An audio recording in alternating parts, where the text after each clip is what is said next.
ao episódio de número 12 dos Suplementos para Investir. Com vocês, Marx Friedman.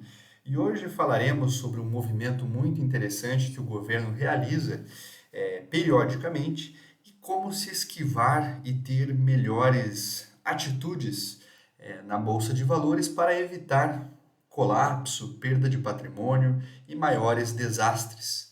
Uma coisa muito interessante de perceber é que o governo ele não possui a capacidade de elaborar um raciocínio de extremo longo prazo.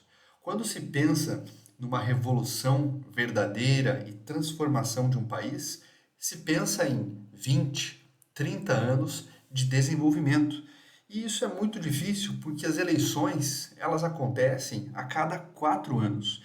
E após esses 4 anos, a pessoa já precisa passar pela reeleição. E durante esse processo, ela tem que tomar ações que deem resultado nesse curto prazo, porque em 2, 3 anos a campanha já se inicia e a maior vontade, logicamente, é a manutenção do partido, do governante no poder. E isso dificulta uma série de progressões a nível de planejamento de longo prazo. De tal modo que algumas ações que podem parecer irracionais, na verdade, para o governante, acabam sendo obrigatórias.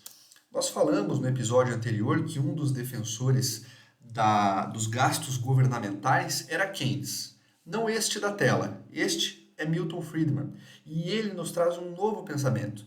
Ele reflete que você imprimir dinheiro e colocar dinheiro na economia, de fato, é algo que pode auxiliar, num primeiro momento, a sair de uma grande depressão.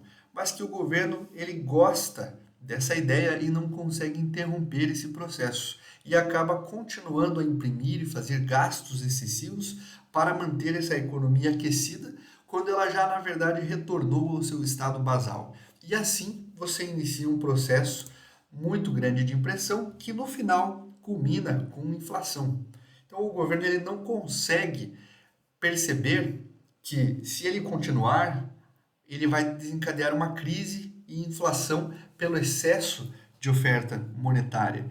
E de tempos em tempos, como sempre são eleitos em 4 em 4 anos, quando existe uma crise, se aumentam os gastos governamentais, após esse aumento de gastos surge inflação e essa bolha que surge pela expansão da moeda precisa ser corrigida quando de fato os usuários dessa economia real percebem esse aumento ilusório. Isso, como investidor, motiva para muitas pessoas a movimentação dos seus ativos de moeda para ativos reais, seja tesouro direto, ações, fundos imobiliários e por aí vai.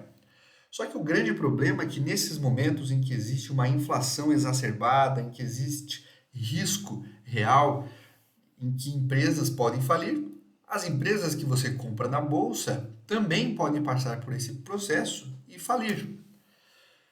Então é interessante notar quais tipos de empresa possuem uma relação quase que simbiótica entre governo e esses seus movimentos.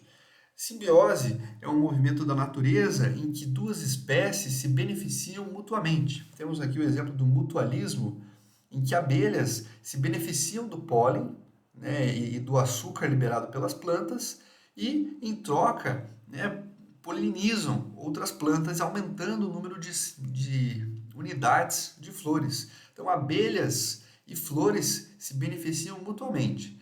Quais serão as empresas que se beneficiam mutuamente com o governo e esses movimentos aparentemente contraditórios de não perceber a hora de parar? Naturalmente, aquelas empresas que têm a capacidade de fazer doações na hora das campanhas, empresas que podem apoiar governantes e colocar governantes em seu patamar, empresas que giram capitais muito elevados e têm privilégios de poder conversar pessoalmente, de às vezes dar um conselho, conversar de fato no cara a cara. Um desses exemplos são as estatais, que podem até sofrer quedas durante esses momentos com ações populistas para trazer queda na conta de luz, queda na conta de saneamento.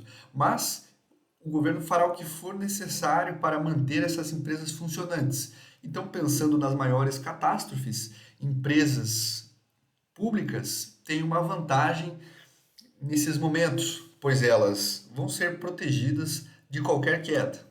E as blue chips, né, que para quem não conhece o motivo, blue chips vem das fichas do poker, que são as fichas de mais alto valor, e são as empresas que já estão na bolsa de valores há mais tempo, têm patrimônios mais elevados, circulam um capital de giro gigantesco e por isso são fichas mais seguras. Não é difícil perceber o motivo de que na crise de 2008, uma das empresas que recebeu um grande aporte foi a General Motors. Ela tinha uma empresa associada de seguros e ela fez uma gestão talvez indevida, difícil julgar cada caso, não cabe a mim, mas ela apresentou uma gestão que não foi adequada para aquele momento e iria falir.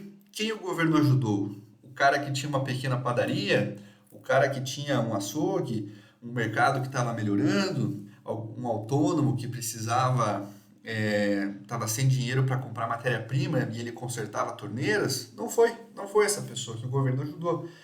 Ele ajudou a General Motors. Ele não vai lá e vai ajudar uma startup. Por mais que essa startup valha já alguns milhões, não. Ele foi lá e colocou US$ 1 trilhão, US$ 1 trilhão, literalmente, na General Motors. Porque, como eu disse, existe uma relação simbiótica entre essas grandes empresas, entre esses grandes conglomerados e o governo. Essas empresas elas não vão explodir de uma hora para outra, como a Tesla explodiu, como a Magazine Luiza explodiu e hoje pode até ser considerada uma blue chip, mas elas vão te garantir um sono mais adequado. Você não vai ficar perdendo sono por ela. Claro que isso não é um conselho que é uma bala de prata, não serve para tudo, mas entre escolher empresas small caps e escolher empresas blue chips, um conselho geral é escolher essas blue chips que elas vão te dar uma maior segurança. Claro que observando todos os outros parâmetros que temos dito anteriormente sobre inovação, sustentabilidade, fazer essa análise de ESG, falaremos no futuro sobre análise fundamentalista, PL e por aí vai. Mas um conselho geral para quem está começando e para quem não quer perder o sono é optar por essas empresas já mais consolidadas. Um grande abraço e até o nosso próximo episódio dos Suplementos para Investir.